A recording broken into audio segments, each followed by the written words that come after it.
ಓಂ ಅತಯೇವ ಪ್ರಾಣಃ. ಓಂ ಪ್ರಣೇತ. ಈ ತೈತ್ತರೀಯ ಆರಣ್ಯಕದಲ್ಲಿ ಪ್ರಾಣನನ್ನೇ ಪೂರ್ಣಾನಂದವುಳ್ಳವನು ಅಂತ ವರ್ಣನೆ ಮಾಡಿದ್ದಾರೆ. ಆದ್ದರಿಂದ ಮುಖ್ಯ ಪ್ರಾಣನೇ ಪೂರ್ಣಾನಂದವುಳ್ಳವನಾಗಬೇಕು.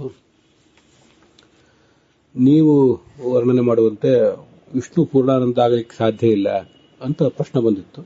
ಆ ಪ್ರಶ್ನಕ್ಕೆ ಉತ್ತರ ರೂಪವಾಗಿ ಅತಯೇವ ಪ್ರಾಣ ಅನ್ನೋ ಸೂತ್ರ ಹೊರಟಿದೆ. ಅದರ ವ್ಯಾಖ್ಯಾನವನ್ನು ಆಚಾರ್ಯರು ಪ್ರಣೇತ ಅನ್ನೋ ಶಬ್ದದಿಂದ ಹೇಳಿದ್ದಾರೆ.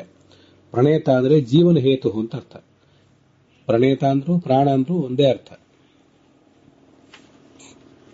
ಅದನ್ನ ಭಾಗವತ ತಾತ್ಪರ್ಯದಲ್ಲಿ ಮಹಾಭಾರತದ ಒಂದು ಮಾತನ್ನು ಕೊಟ್ಟ ಆಚಾರ್ಯರು ಉದ್ಧರಿಸಿದ್ದಾರೆ. ಸರ್ವಚೇಷ್ಟಯಿತ್ವಾತ್ ತು ಪ್ರಾಣ ಅಂತ.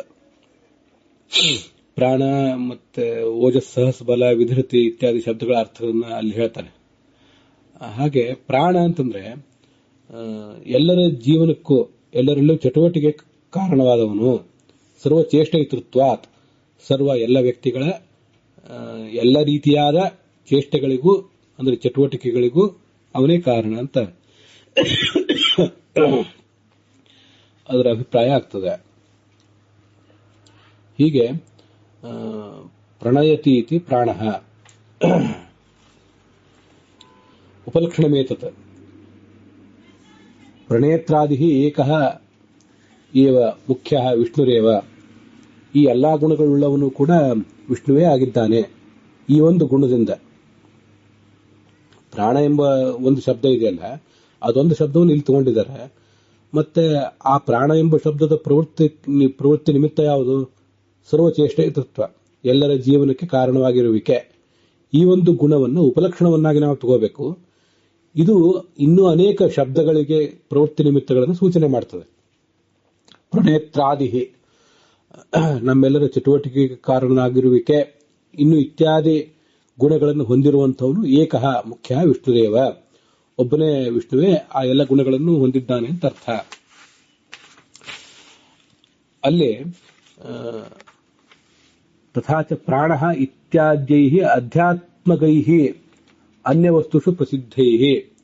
ಈ ಹಿಂದೆ ನಾವು ನೋಡಿದ ಶಬ್ದಗಳೇನಿದೆಯಲ್ಲ, ಪೃಥ್ವಿ, ಅಪು, ತೇಜಸ್ಸು, ವಾಯು ಮೊದಲಾದ ಶಬ್ದಗಳು, ಅವೆಲ್ಲ ಅಧಿಭೂತಗಳನ್ನು ಹೇಳುವಂತಹ ಶಬ್ದಗಳು. ಈಗ ನಾವು ನೋಡ್ತಿರುವಂತಹ ಶಬ್ದಗಳು ಅಧ್ಯಾತ್ಮ ಶಬ್ದಗಳು. ಅಧ್ಯಾತ್ಮ ಶಬ್ದಗಳು ಅಂತಂದ್ರೆ ಮತ್ತೆ ಅಧಿಭೂತ ಶಬ್ದಗಳು ಅಂದ್ರೆ, ಅಧಿಭೂತಗಳು ಅಂದ್ರೆ ನಾವು ನಮ್ಮ ಸುತ್ತಮುತ್ತಲು ನೋಡುವಂತಹ ಪೃಥ್ವಿ, ಅಪು, ತೇಜಸ್ಸು, ವಾಯು, ಆಕಾಶ ಇವೆಲ್ಲ ಅಧಿಭೂತಗಳು. ಆ ಅಧಿಭೂತಗಳನ್ನು ಹೇಳುವಂತಹ ಶಬ್ದಗಳಿಂದಲೂ ಭಗವಂತನೇ ವಾಚ್ಯ ಅಂತ ಅನ್ನೋದನ್ನ ಹಿಂದಿನ ಆಕಾಶಾಧಿಕರಣದಲ್ಲಿ ತಿಳಿಸಿದ್ದಾರೆ. ಈಗ ಅಧ್ಯಾತ್ಮ, ನಮ್ಮ ದೇಹದ ಒಳಗಿರುವಂತಹ ಪ್ರಾಣ ಮತ್ತೆ ಮನಸ್ಸು ಇತ್ಯಾದಿ ಬೇರೆ ಬೇರೆ ಶಬ್ದಗಳೇನಿವೆ, ಹಾಗೆ ಬೇರೆ ಬೇರೆ ದೇವತೆಗಳೇನಿದ್ದಾರೆ, ಆ ಎಲ್ಲ ದೇವತೆಗಳನ್ನು ವರ್ಣನೆ ಮಾಡುವಂತಹ ಎಲ್ಲ ಶಬ್ದಗಳು, ಆ ಎಲ್ಲ ಶಬ್ದಗಳಿಗೆ ಪ್ರವೃತ್ತಿ ನಿಮಿತ್ತಗಳೇನಿವೆ ಅವೆಲ್ಲ ಪರಮಾತ್ಮನಲ್ಲೇ ಇವೆ. ಪ್ರಾಣ ಇತ್ಯಾದಿ, ಪ್ರಾಣ ಮೊದಲಾದ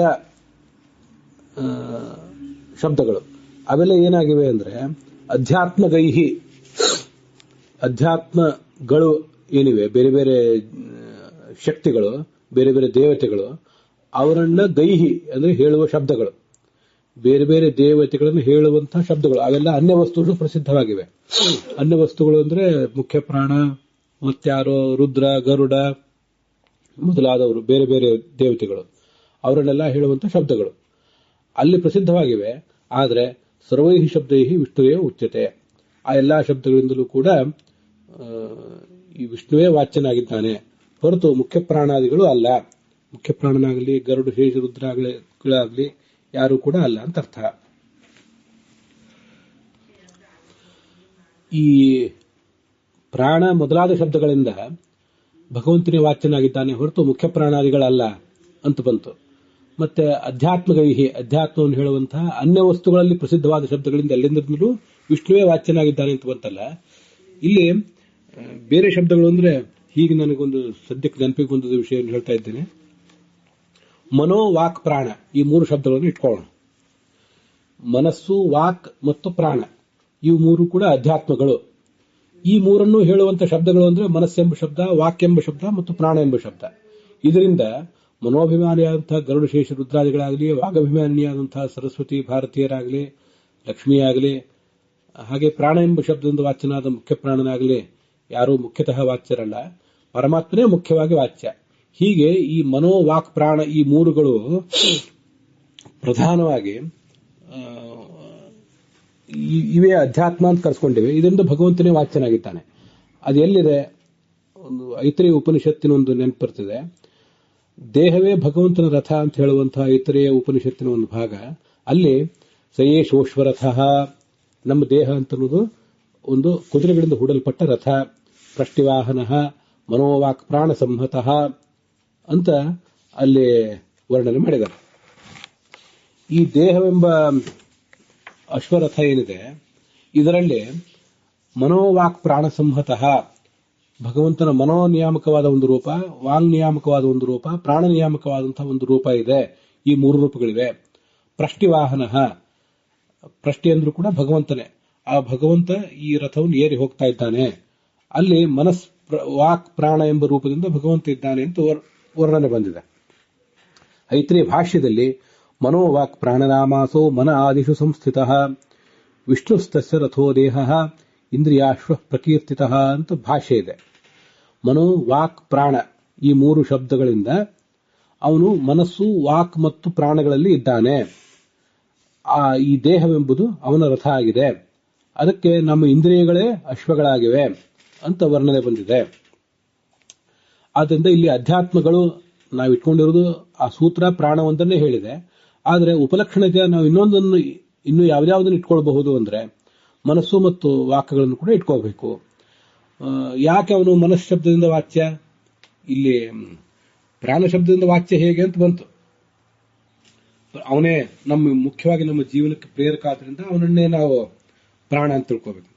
ಅವನು ಮನಃಶಬ್ದದಿಂದ ವಾಚ್ಯ ಯಾಕೆ ಅಂದ್ರೆ ಮನೋಮಂತ್ರತ್ವತಃ ನಮ್ಮೆಲ್ಲರ ಮನನಕ್ಕೆ ನಾವು ಆಲೋಚನೆ ಮಾಡಬೇಕಾದ್ರೆ ಉಳಿದೆಲ್ಲ ಮನನ ಮಾಡಲಿಕ್ಕೆ ಕಾರಣನಾದವನೇ ಅವನು. ಮನೋಮಂತ್ರತ್ವ ಹೇತುತಃ ವಕ್ತೃತ್ವಾಚ್ಯವ ವಾಂಗ್ನಾಮ, ನಮ್ಮ ಕೈಯಿಂದ ನಮ್ಮ ನಾಲಿಗೆಯಿಂದ ಮಾತನಾಡಿಸುವವನು, ಆದ್ದರಿಂದ ಅವನು ವಾಕ್. ಮನನ ಮಾಡಿಸುವವನು, ಆದ್ದರಿಂದ ಅವನೇ ಮನಸ್ಸಂತ ಕರೆಸ್ಕೊಂಡಿದ್ದಾನೆ. ಪ್ರಾಣನ್ನೇವ ಪ್ರಾಣೋಭವತಿ ವದನ್ ವಾಕ್ ಪಶ್ಯನ್ ಚಕ್ಷು, ನಮಗೆ ಜೀವನ ಮಾಡಿಸುವುದರಿಂದ ಅವನು ಪ್ರಾಣ. ವದನ್ ವಾಕ್ ಮಾತನಾಡಿಸುವುದರಿಂದ ಅವನು ವಾಕ್. ಪಶ್ಯನ್ ಚಕ್ಷು ನಮಗೆ ನೋಡಿಸುವುದರಿಂದ ಅವನು ಚಕ್ಷುಸ್. ಕೇಳಿಸುವುದರಿಂದ ಅವನು ಶ್ರೋತ್ರ. ಮನ್ವಾನೋ ಮನಃ ಇತ್ಯೇತಾನಿ ಕರ್ಮನಾಮಾನ್ಯೇವೇತಿ ಶ್ರುತಿ. ಹೀಗೆಲ್ಲ ವೇದವಾಕ್ಯಗಳಿವೆ. ಈ ಎಲ್ಲ ಅಧ್ಯಾತ್ಮ ವಾಚಕ ಶಬ್ದಗಳಿಂದಲೂ ಭಗವಂತನೇ ವಾಚ್ಯ ಅಂತ ತಿಳ್ಕೊಳ್ಬಹುದು. ಇದೆಲ್ಲವೂ ಆ ಪ್ರಾಣ ಎಂಬ ಶಬ್ದ ಉಳಿದ ವಾಕ್ ಮತ್ತು ಮನಸ್, ಚಕ್ಷು, ಶ್ರೋತ್ರ ಇತ್ಯಾದಿ ಎಲ್ಲದಕ್ಕೂ ಕೂಡ ಉಪಲಕ್ಷಣವಾಗಿವೆ. ಅವೆಲ್ಲವನ್ನು ಗ್ರಹಿಸಬೇಕು ಅಂತ ಅರ್ಥ.